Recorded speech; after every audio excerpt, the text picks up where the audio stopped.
promise your parents broke. My parents promised me when I was 8 that if I got straight A's all year, they'd take me to Disney World for my 9th birthday. I worked harder than I'd ever worked, studying every night, doing extra credit, even missing playtime with friends. I got straight A's the entire school year. 2 weeks before my birthday, my parents sat me down and said they'd spent the Disney money on my baby brother's medical bills and we couldn't afford the trip anymore. Instead, they took me to a local carnival that smelled like vomit and had rides held together with duct tape. I was obsessed with Disney World from my first Disney movie. When my parents made the promise in September, I was the happiest kid alive. If you can get all A's this year, we'll take you to Disney World for your birthday, my dad said. But it has to be all A's, kiddo. No B's allowed. My mom nodded enthusiastically. We've already started saving money for it, but you have to hold up your end. I was a decent student, mostly getting B's, but straight A's meant I had to completely change everything. I studied every night, even when I didn't have homework. I'd review notes, read ahead, and ask for extra credit assignments. My friends started calling me a nerd. During recess, while they played kickball, I sat inside finishing math worksheets. When they invited me to sleepovers, I'd decline because I had studying to do. My social life disappeared, but I didn't care. Disney World was worth any sacrifice. Each report card was a victory. First quarter, straight A's. My parents were amazed. Keep it up, honey, my mom said. Disney World, here we come. Second quarter, straight A's again. My dad started showing my report card to neighbors. Look at our little scholar. He'd beam with pride. The pressure was intense, but so was my excitement. I'd watch Disney commercials and imagine myself there.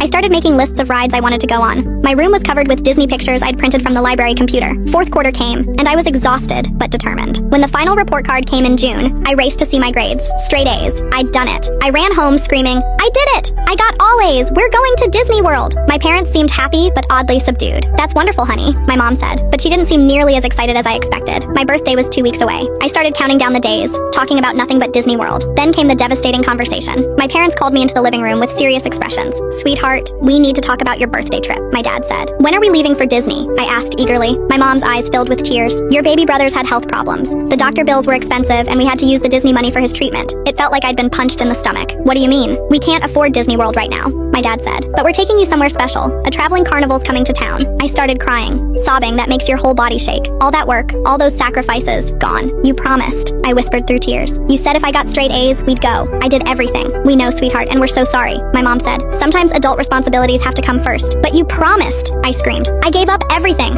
I lost my friends. I studied every single day. I never even went outside. My birthday weekend arrived and they took me to the carnival. It was everything I'd feared. Sketchy rides, greasy food, and carnival workers who looked like they hadn't showered in weeks. The funhouse was a trailer with broken mirrors and a smell I couldn't identify. I tried to have fun for my parents' sake, but every colorful light reminded me of Disney's parades. Every ride reminded me of Space Mountain. Instead of Mickey Mouse, I got my picture taken with a teenager in a dirty tiger costume who smelled like cigarettes and body spray. The worst part was going back to school and explaining why I didn't go to Disney World. My teacher looked embarrassed when I said carnival. That broken promise changed everything. I never fully trusted them again. When they made promises, I'd think, yeah, until something else comes up. I'm 32 now and still haven't been to Disney World.